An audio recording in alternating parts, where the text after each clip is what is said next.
So guys, for the first method, you want to go to search and type in device manager. Click on it.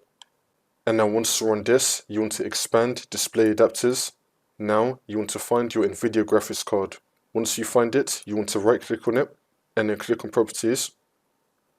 And then you want to select driver. And then you want to select rollback driver. So you want to go back to the previous driver. And then the problem should be fixed. For the second method, go to the link in the description, which will then take you to here. You want to type in your NVIDIA graphics card. For me, I use the 1660 Ti. I'm going to type in 1660.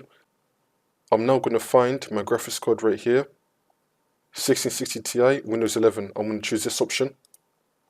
Now once this loads up, you want to click on find. Now once we're here, you want to install the previous driver version.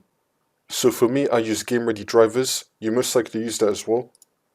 So now you want to choose the type of driver that you're using and then select view more versions. You want to look at the dates and you want to get the second latest one. So click on view and then click on download. It's now going to start downloading. You just want to reinstall this previous driver and then the problem should be fixed.